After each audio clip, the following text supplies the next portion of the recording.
Praise the lord. అందరికీ వందనాలు తెలియజేస్తున్నాను. ఈరోజు దేవుడు ఇచ్చినటువంటి వాగ్దానము కీర్తనల గ్రంథం 18వ అధ్యాయం 35వ వచనంలో వ్రాయబడినట్టుగా, నీ దక్షిణ హస్తము నన్ను ఆదుకొనెను, నీ సాత్వికము నన్ను గొప్ప చేసెను. ఆయన దక్షిణ హస్తంతో నన్ను ఆదుకుంటున్నాడు. అలాగే ఆయన సాత్వికమైన హృదయము మనల్ని గొప్ప చేస్తుంది. నిజమే, ఆయన నెమ్మదితనం, ఆయన ఓర్పు, ఆయన సహనం, ఆయన సమాధానం మనల్ని ఈ రీతిగా ఈరోజు సంతోషంగా, సమాధానకరంగా, ఆశీర్వాదకరంగా ఉంచడానికి మనకి కృప చూపించింది. ఆయనే కనుక ఈ లోకానికి వచ్చి అంత ఓపికగా, అంతగా మన కొరకు త్యాగం చేయకపోతే మనం ఎంతగానో దేన స్థితిలో ఉండేవారం. మనము పాతాళంలోకి ఉండాల్సిన వారం.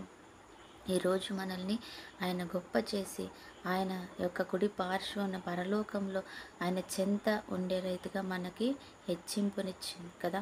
ఈరోజు మనల్ని ఆయన సాత్వికం, ఆయన నెమ్మదితనంతో ఈరోజు మనం హెచ్చించబడ్డాం. అందుని బట్టి నిజంగా ఆయనకి వందనాలు చెల్లించబద్దులమై ఉన్నాం. నిజమే, ఆయన దక్షిణ హస్తం మనల్ని ఎప్పుడు ఆదుకుంటుంది. ఏ శ్రమలో కూడా నిన్ను విడిచిపెట్టకుండా ఆయన నన్ను ఆదుకుంటున్నాడు. మరి ఇంతగా చేసిన దేవునికి నేను ఏం చెల్లిస్తున్నాం కదా. ఆయన కోరుకునేది ఒకటే, హృదయానుసారంగా దేవునిని అనుసరించండి. ఆయన యొక్క ఆజ్ఞలను మీరు గాయకునండి. ఆయన ఇచ్చిన మార్గము పరలోకపు మార్గం, పాతాళం వైపు మరి వెళ్ళకండి.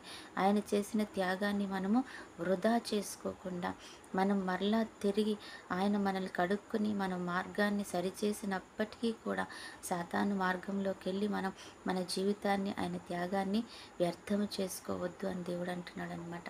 నిజమే, అందుకు అంటున్నాడు, నేను సాత్వికుడినిగా ఉండి నిన్ను గొప్ప చేశాను.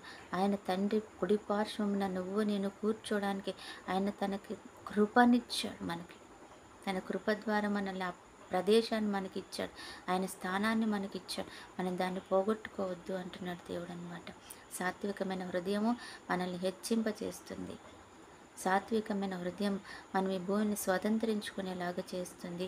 ఆయన ఇచ్చిన సాత్వికాన్ని బట్టి నేను కూడా హెచ్చించబడుతున్నాం. ఒక పౌలు సౌలుగా ఉన్నప్పుడు ఎంతో గర్వంగా ఉన్నాడు. ఎప్పుడైతే ఆ దేవుని యొక్క ప్రేమను తెలుసుకున్నాడో ఆయన కూడా తన గర్వాన్ని విడిచిపెట్టి సాత్వికమైన హృదయంతో ఈ యొక్క ప్రజలని ఆయన తట్టు తిరగడానికి ఆయన కృప చూపించాడు. మనం కూడా ఆయన ప్రేమని, ఆయన సాత్వికత్వాన్ని, ఆయన యొక్క విధేయతని, త్యాగాన్ని మనం కూడా జ్ఞాపకం చేసుకుని ఆయనలా మనం కూడా జీవించగలగాలి. అటు కృప దేవుడు మనకి ఇచ్చునుగాక. ఆమేన్. ప్రార్థన. పరిశుద్ధుడు అయిన దేవా, ప్రేమ కలిగిన తండ్రి, నిజమే ప్రభా, ఈ రోజు నువ్వు ఇచ్చిన త్యాగాన్ని మేము జ్ఞాపకం చేసుకుంటూ ప్రభా నీ నామాన్ని మహింపరిచే వాళ్ళగా మేము ఉండాలి నాయన. మా జీవితాలను మేము పరిశుద్ధపరచుకోవాలి. మా జీవితాలను మేము తండ్రి ప్రభా నీకు మహిమకరంగా ఉంచుకోవాలి నాయన. తండ్రి నీకు స్తోత్రాలు చెల్లించుకుంటూ ఈ సమయాన్ని మేము తండ్రి వృధా చేయకూడదు, వ్యర్థం చేయకూడదు తండ్రి. మా జీవితాలను మేము తండ్రి నీకు పరిపూర్ణంగా ఇచ్చి నీ నామాన్ని గనపరచుకోవాలి. Thank you Jesus. అదే రీతిగా ప్రభా ఈరోజు ఎంతమంది బిడ్డలైతే తండ్రి ఆర్థికంగా, అనారోగ్యపరంగా, కుటుంబపరంగా అసమాధానకరంగా ఉన్నారు, వారి జీవితాలు మీరు కట్టి సమాధానపరచమని అడుగుతున్నాం. బర్త్డే, మ్యారేజ్ డే జరుపుకుంటున్న బిడ్డలను దీవించండి తండ్రి. ప్రతి ఒక్కరికి కూడా తండ్రి దీర్ఘాయుష్, ఆరోగ్యం, కృపా, కాపుదల, క్షేమం, ఐశ్వర్యం, ఘనతను దయచేయమని యేసు నామములో ప్రార్థిస్తున్నాం తండ్రి. ఆమేన్.